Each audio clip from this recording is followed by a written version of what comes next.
მოგესალმებით მეგობრებო, აი ხო ყველაფერს აქვს საკუთარი საზღვრები, მორალი და ეთიკა, მაგრამ ლიბერალისტვის არ არსებობს არც ეთიკა, არც მორალი და არც საერთოდ სახელმწიფოებრიობის შეგრძნება, ანუ გონება საერთოდ ძალიან დიდი ხანია ვიცით რომ მათ არ აქვთ.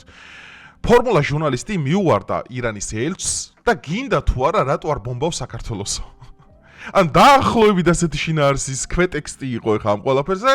რომ მარკო რუბიო რო ესაუბრაო იმას რა ქვია პრემიერ კობახიძესო მაგაზეო თქვენ რატო ხართო ჩუმათო რა ანუ რაღაც სიგიჟე ვიდეო რეაქცია გელოდებათ ეხა თან ისიც მინდა დავამატო რომ მეც ვიყავ ისრაელში ირანის ელჩში სადაც პატივი მივაკე ქართველი ფერეიდნელების დაღუპვას და გარდაცვალებას ისპაჰანში მინდა სამწიმარე გამოვხატო ფერეიდნელი ქართველების გარდაცვალებასთან დაკავშირებით დავადასტურო ჩემი გამომწერების ქართული ხალხის თანადგომა და ტკივილი იმიტომ რომ ჩვენი საუკუნოვანი ტკივილი ممنونم از این لطف شما احساساتتون ایشالله که گرجستان در صلح ثبات و آرامش باشه ترجمه می‌خواید ამაზე სამწუხაროდ ლიბერალური მედიას დუმს როგორც ყოველთვის მათ არ ადარდებთ ესეთი რაღაცა იდო პოლიტიკურად ანგარიშებული არ არის ბუნებრივია დავადასტურე ჩემი და ჩემი გამომწერების გულისტკივილი და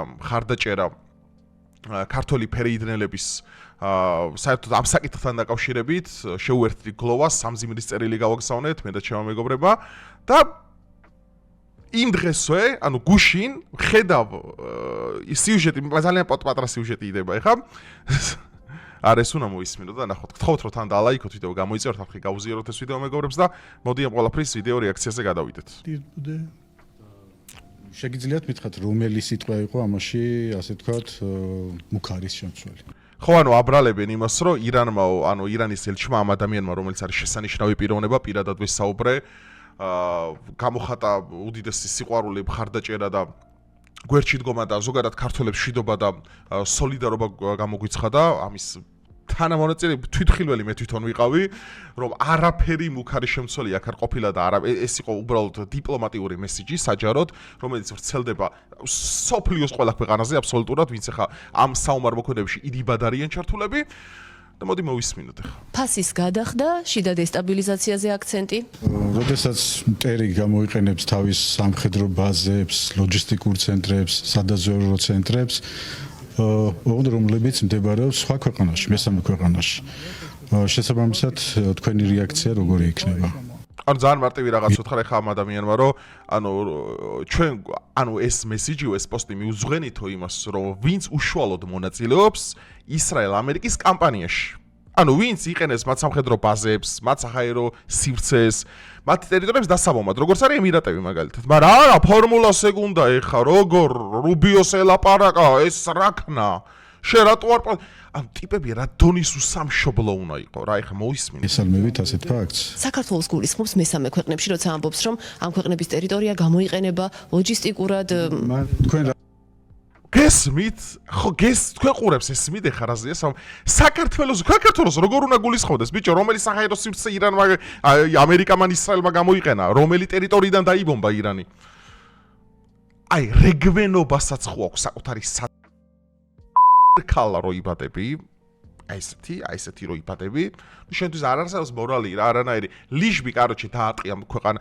ან ლიჟბი ამ თავრობას დაარტყიო კაროჩეო გინდაო ქვეყანა და ანუ ფეხებზე კიდიათ ყველაფერი რა ესენი მალე რუსებსაც შეუერთდება რუსებს თხოვენ რომ მიდიო რა საქართველოს დაბომბეო რა მე დარწმუნებული ვარ ყველაფერში ამენაირად დაეხმარეთ ამერიკას და ისრაელს ირანზე თავდასხმების დროს აი ამაზე გვინდა სწორედ თქვენი შეფასების მოსმენა ქვეყანა რომელიც არ დაეხმარება ამერიკასა და ისრაელს ირანზე თავდასხმებში ირანის აგრესიას არ შეუწყობს ხელს არ დაუთმობს თავის ტერიტორიას თავის ბაზებს თავის ყოველ შემთხვევაში შესაძლებლობებს შესაბამისად ჩვენ ამ ქვეყანასთან ყოველთვის გვექნება ნორმალური წარსულის გავსად ნორმალური ურთიერთობა ანუ დიპლომატიურად კაცმა დიპლომატიის სრული დასვით გასცა პასუხი ამ ყველაფერს ხო რომ თუ არ დაეხმარებით ყველაფერი შენარჩუნდება არაფერი არ იქნება ზედმეტი საერთოდ არა ფორმულაზე ლიბერალებს მეტი უნდათ როგორ გაბედა ეს რო გააკეთა ან თქვენ წარმოგიდგენიათ ხო საკუთარ ქვეყანაზე საუბრობენ მაგდენი ჟურნალისტიკური სტანდარტები და ეთიკა არ უნდა ქონდეს რომ კითხვის შინაარსი ჯერ ელჩს ეკითხები რაღაცა ვიღაცა ხო არა ელჩია ხო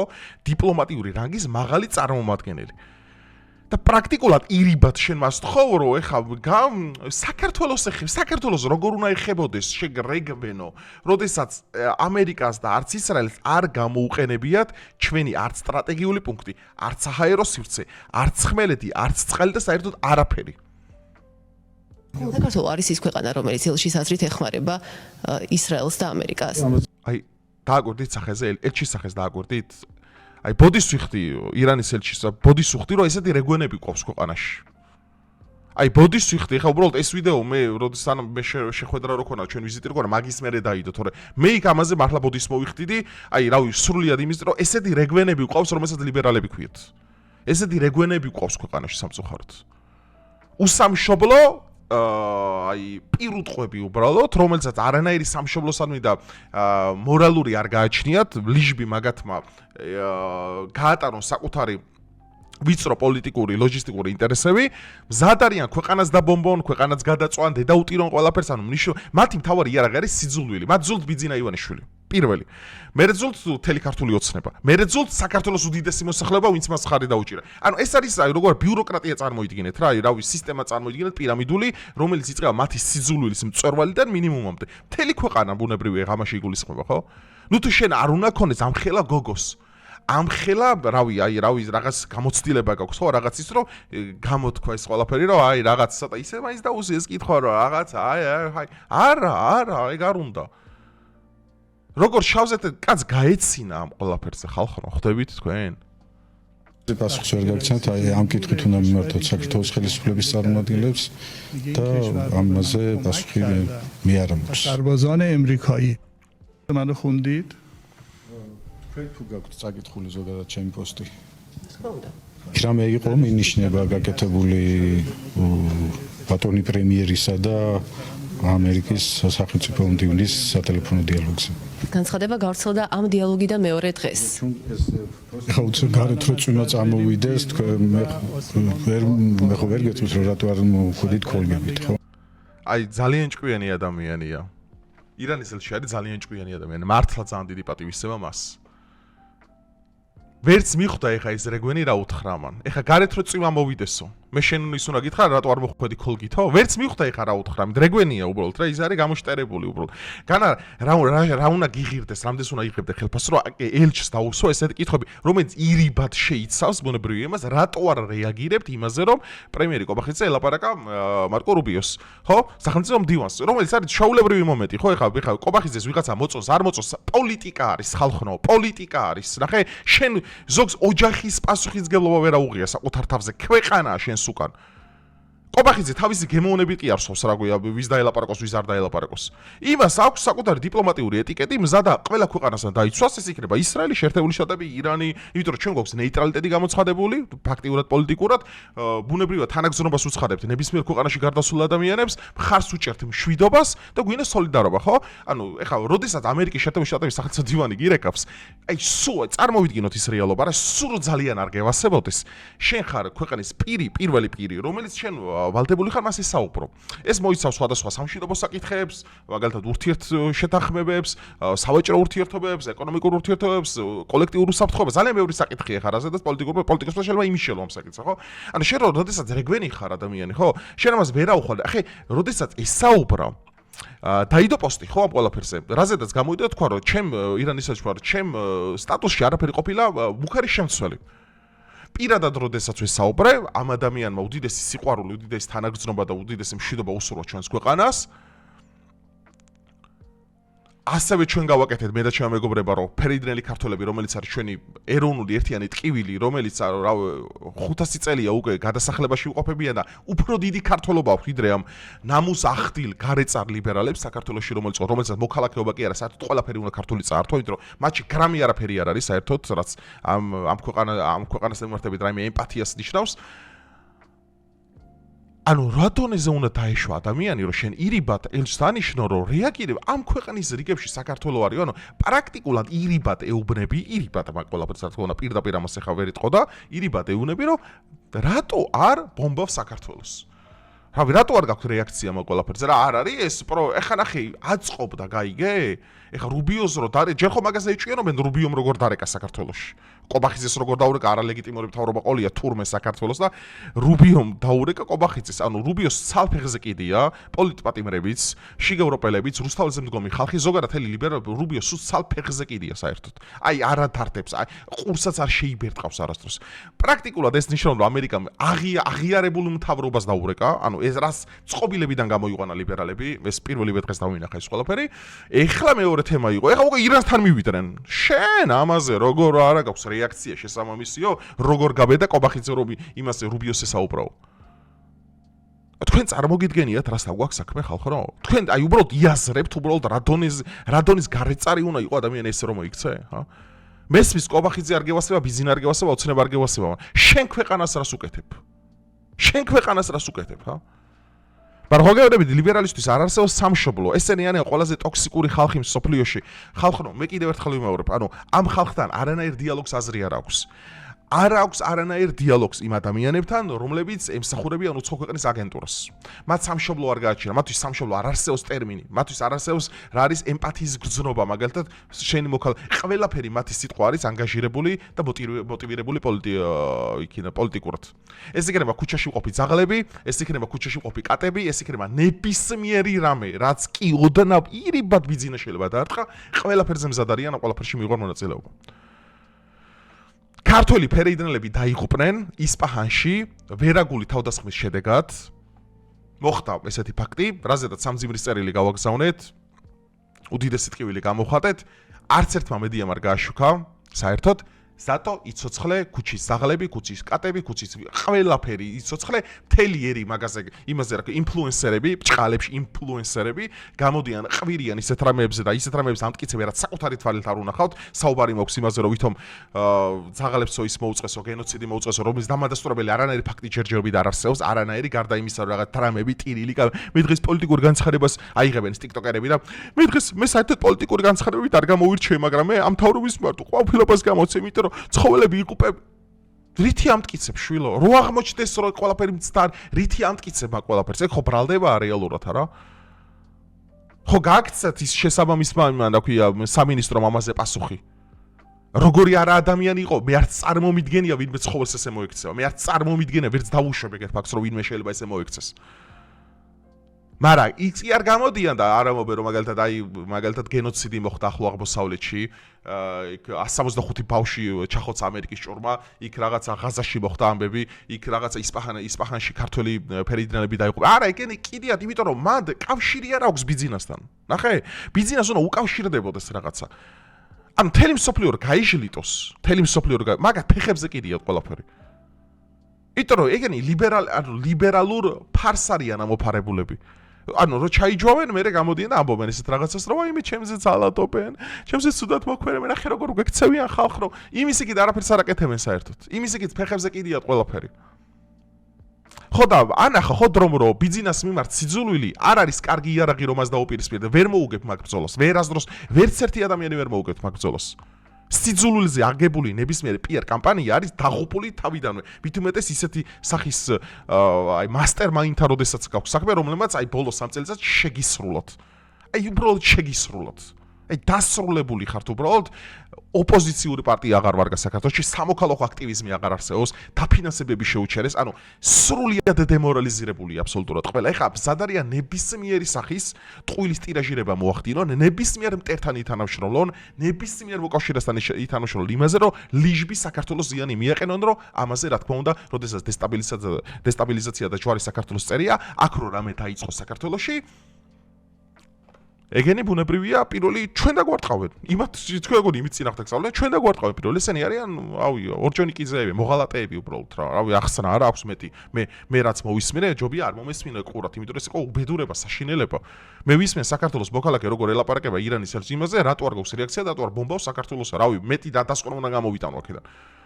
არანაირი დასკვნა არ არსებობს მეტი. ირიბი მესიჯი იყო ამ ყველაფერში. რავი, ამას პოლიტექნოლოგია ხვდება და ნებისმიერი ჭკუატყოფელი ადამიანი, რომელსაც ორჯერ ორი რაღაცა ისმის, მიხვდება, ხო? რა იყო ამ ყველაფრის შინაარსი. ამიტომ ხალხო ცოტა რაღაც აზზე მოვიდეთ, ანუ მე მართლა სერიოზულად ვამბობ, ესენი არ არიან საქართველოში გასაჩერებლები რა, ეს არ არის მედია ხალხო. ბაზარი არა, კაცო, არავინ არ გავალდებულებთ, ის გიყვარდეთ, ვინც მე მიყვარს. ან ყველას ერთი შეხედულება ქონდეს მეთქი, მაგას საერთოდ არ ვამბობ და ვერც გვექნება ყველას ერთი შეხედულება. მაგრამ ნახე და როდესაც მინდა რომ მე შენთან როგორც რაივალ შემოვიდე და მე შენ გაჯობო, ნახე, მე შენზე ფიზიკურად არ ვძალადობ. არ ვარ მოძალადე. მე შენზე მაგალითად არ ვძალადობ ავტომატით, რავი, მუშტიკრებით, არაფრით, ხო, ჩემი როგორც შენ ხარ მედია საშუალება, ასევე მეც ვარ მაგ ხრივ და მე შენ საინფორმაციო ომში გებწვი. მესმის საინფორმაციო ომით მებრძოლ, მაგრამ სიძულვილით რო აგებ კამპანიას, ანუ სიძულვილი არის რომ მე მძულს კონკრეტული რაღაც ადამიანი, განწირულია ყველანაირი ბრძოლა, ნებისმიერი ბრძოლა. ეს არის სამყაროა ეგრე მოწყობილი, რომ განწირულია ნებისმიერი რაღაცისთვის. როდესაც ჩვენ სიძულვილის კამპანიას იყენებ. კონკრეტულად თქონა ბიზნესზე მაქვს საუბარი, რომ ბიზნესს ებრძვიან მარტო სიძულვილით. მეტი არაფერი, აი ოპოზიციური არხები, ოპოზიციური პროპაგანდისტები, ბჭყალებში ლიბერალი ინფლუენსერები, ეგ ცალკე კასტა არის, მაგათაც მივხედავთ თავის დროზე. ანუ ებრძვიან სიძულვილით მხოლოდ. ანუ ეს არ არის რომ მაგალითად აი მოდი ბიზნესშია სწორე, მოდი აი ყობახიძე ეს არ მომწონს და მოდი. არა, კამპანია არის სიძულვილზე აგებული. ხო და დრომ გვანახა, ხო ეს ყველაფერი ბოლო 2 წელიწად ნახევარმა გვანახა, რომ რაც შენ მეც სიძულვილით კამპანიას აგებ, დამარცხდები ამ ბრძოლაში. იმიტომ რომ ქართველი ხალხი არ არის ტოლერანტული სიზულვილის მიმართ, არ არის ტოლერანტული სიზულვილის მიმართ. და რასაც ჩვენ ამ აქციებზე და რასაც ჩვენ ამ კამპანიებში ვხედავთ, მათი პლატფორმებიდან, ყველას ეხება დაწყებული TikTok ინფლუენსერებიდან დამთავრებული სამოქალაქო საზოგადოებამდე. ყველას ეხება, რომლებიც ოპოზიციურად არიან განწყობილი. შენ თუ სიზულვილის კამპანიას გააგრძელებ, დაასრულებს საკუთარ ისედაც შელახულ პოლიტიკურ იმიჯს, რომელიც ამ წუთას გაგაჩნიათ. გინდა მე რავი, იმე ზაღლებს ამოეფარეთ, გინდა კატებს ამოეფარეთ და გინდა რავი, დინოზავრი გადმოიყვანეთ, თუ გინდა პალეოლითის იქიდან რავი, მეზოზოური პერიოდიდან. ანუ ამას არსებითი მნიშვნელობა არ აქვს მე, რომ საზოგადოება აღარ აღიქოვს თქვენს მიერ გაპროტესტებულ ნებისმიერ თემას რეალურად. აი ეს არის უბედურება. თან ძალიან დიდი უბედურება. დამახინჯებული რეალობა ლიჟბის საქართველოს პრობლემები შეექმნას, ლიჟბის საქართველოს სუდად იყოს, ფეხებზე კიდია ყველაფერი რა. რავი, ჩემი ერთი რამე მოწოდება რა შემილია და ღმერთმა ისმინოს და მთავრობობა შეისმინოს, ესეთი ხალხის პარალელურად, ანუ ესეთი ხალხის თვის უნდა არსებობდეს შესაბამისი ვირი საბანოები. უნდა არსებობდეს რა, სხვა გამოსავალი არ არის სამწუხაროდ. არ არის გამოსავალი სხვა. რადგან აქ არ არის ჩემი კეთილდღეობაზე, შენ კეთილდღეობაზე ბიზნესი, აქ არის საუბარი ერის კეთილდღეობაზე, ამ საქართველოს სახელმწიფოებრიობის ეგზისტენციური საფრთხის წინაშე დაყენება, რაც არის საერთაშორისო ნორმების დიპლო ყველაფრის რღვევა და შენ ამ ყველაფერს ანტისახელმწიფოებრივ იმაში მონაწილეობ, პირიბად მათ შორის. ეს არის დანაშაული, რა თქმა უნდა. სისხლის სამართლის დანაშაული უნდა იყოს. ჩემი აზრით, სამშობლოს ღალატის მოხლი უნდა აღდგეს ქვეყანაში. ეს არის და მე მჯერა რომ ძალიან ბევრი ადამიანი მეთანხმება ამ ყველაფერში. მე კიდევ ერთხელ ვამბობ, ნახეთ თემა რა არის, მე არ ვამბობ რომ რამე იდეალურია. იდეალურობისგან შორს ვართ, ძალიან შორს ვართ იდეალურობისგან, მაგრამ რაღაცა წინ მიდის ამ ქვეყანაში. რაღაცა წინ მიდის და ეთლის ნახე რა არის განსხვავება ნორმალურსა და არანორმალურ შორის ინდიკატორი უკვე არსებობს. ანუ შენ შეგიძლია განასხვაო ნორმალური ან არანორმალურისგან. პოლარიზაციის შედეგიც ეგ არის. არანაირი ის არ არსებობს, აქ მულტიპოლარო. აქ არსებობს ორი, ნორმალური ან არანორმალური. აი რა სახელებიც გინდა დაირქვით. არასამთავრობოებო, ფსევდო ახალგაზრდებო, ლიბერალ ახალგაზრდებო, ახალ პარტიებს სახელ დარქვით, ანუ მოცემულობა არ იცოლება. ეს ქვეყანა უკვე ესე არის ორიენტირებული ინდიკატორი შუაში ესე გაშოლა. აი წარმოიდგინეთ რამე მდინარე, რომელსაც შუაში აქვს ესეთი ჯებირები და ორი სხვადასხვა კალპოტით მიედინება. ერთში არიან ნორმალურები, მეორეში არანორმალურები. და არანორმალურსაც არ უნდა ვიხსნა, არანაირი შედეგი არ აქვს საერთოდ, ვერაფერს ვერ გამოიღებს. ის საფრთხეს უქმნის საქართველოს სახელმწიფოს. ედო არ არსებობს ეს რაღაცა სხვა რეალიები, რომელიც თქვენ გონიათ, მე არც ქოცი ვარ, არც ნაცი, არ არსებობს ეს რეალია.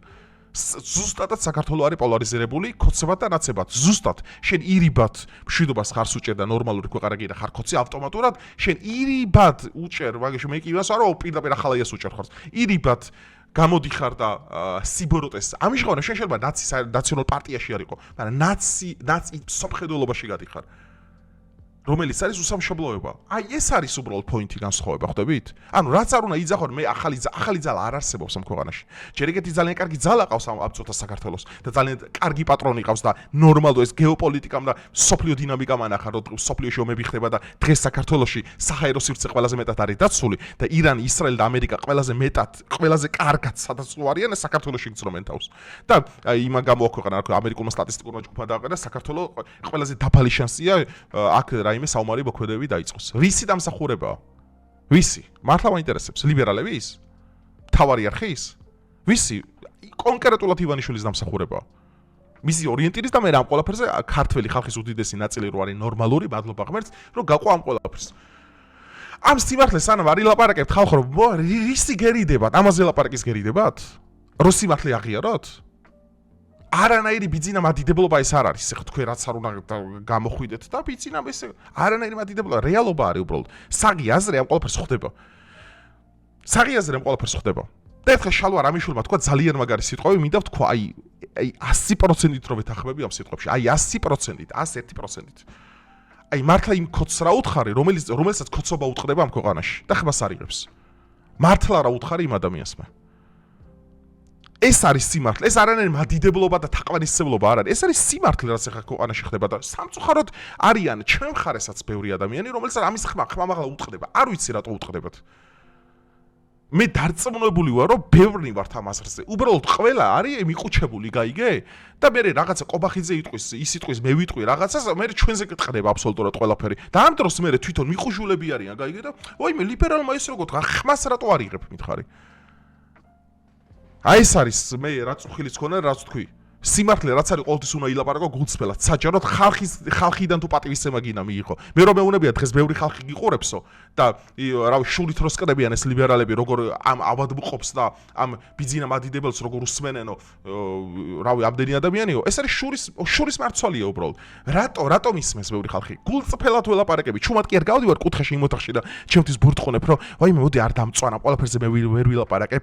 მოდი ნეიტრალობას, მოდი ყველა ტრაქს ავლოკავ, როგორც ინფლუენსერები არიან. არ არის ესე არ მუშაობს ხალხო. იმიტომაც მე მხარდაჭერა არავისი არ გაქვთ. არავინ არ გისმენ და ყოველას ფეხებზე კიდი ხართ. აუ არც მომერიდება და ყოველთვის იტყვი რომ ზუსტადაც დღევანდელი საქართველოს რეალობა არის ბიზნეს დამსახურება. და მე ქართული ხალხი ამ ყველაფერს გაყვა. ორიენტირი უჩვენა ივანიშვილმა, რომ ეს არის სწორი და ქართული ხალხი გაყვა ამ გზაზე. ქართული ხალხის უდიდესი ნაწილი არის ნორმალური და რავი ავადმყოფები სააკაშვილის ბიძა მოიკითხოს თავისთან ამერიკაში და იმას რა ქვია სააკაშვილმა თავის ციხეში მოიკითხოს ეს ყველაფერი. აი ეს არის რეალობა უბრალოდ. აძნელია ამ რეალობის საუბარი? საერთოდ არ არის ძნელი. მე ძალიან ბევრი სხვადასხვა თემებს განვიხილავ ზოგადად. ძალიან ბევრ ამაზე შემიძლია ვიდეო ჩავწერო სოციალურ თემებზე, ფილოსოფიაზე, ფსიქოლოგიაზე. ამ თემებიდან ინტერესებული ვარ. მიყვარს საქართველო, მინდა რომ საქართველოში იყოს განვითარება, წესრიგი, მინდა რომ არსებობდეს კულტურა, მინდა რომ ნორმალურები ვიყოთ. მე ბევრ ამას შეიძლება შენ არ გეთანხმებოდე, მაგრამ შენთან არ მოვალ და თავში არაფერს არ ჩაგარტყავ არასდროს. ჩვენ ერთმანეთს დაველაპარაკებით, მოусმენთ და პატივს ვცემთ. და ვისაც ამ რეალობაში ცხოვრება არ შეულიო, შეეგუოს რომ ყოველთვის დაბულინგებული ივლის. შეეგუოს ამ რეალობას. იმიტომ რომ ჩვენ ვერავინ გვაჯობებს მაგ ყველაფერში. დამიჯერეთ. ეს იყო ჩემი სიტყვა და უნდა მეთქვა ეს ყველაფერი ბოდიშით. მაგრამ ესეთი ტონით ვერ ვისაუბრე, აგერ გამოდიან ეს ლიბერალები, ირანის იმას თხოვენ დაბომბეს საქართველოა და რავი, ამაზე პროტესტი არავის არ აქვს და გამოდეთ ზაღლებიო და ისპახაში ქართველები იყოდებიან, ამაზე ხმას არავინ არ იღებს. მორჩა რა ამ სტანდარტებით მე ცხოვრებას არ ვაპირებ. რაც რეალობაა, რაც ჩემი ქვეყნის ინტერესებს გონია რომ ემსახურება, ყველაფერს იმას გავატარებ აწი. როდესაც პოლიტიკურ თემებს შევეხები. საქართველო უპირველეს ყოვლისა. საქართველო არის პირველი. მე მოვდივართ ყველა აბსოლუტურად. საქართველო არის უმნიშვნელოვანესი. რომ დავიცვათ გარეშე და შიდა მტრებისგან პირველ რიგში. რავი, თუ მეთანხმებით, დაწერეთ დაბლა კომენტარებში, თუ არ მეთანხმებით, ღმერთმა ხელი მოგიმართოთ, რავი, თქვენ გზაზე გაგიმარჯვოთ. მე უბრალოდ, აი, ჩეტ კოდი მოგეცით, როგორები არ უნდა იყოთ. სიძულვილის კამპანიით თქვენ ვერასდროს ვერ მოიგებთ ოფს. ეს იცოდეთ ჩემგან. დროებით.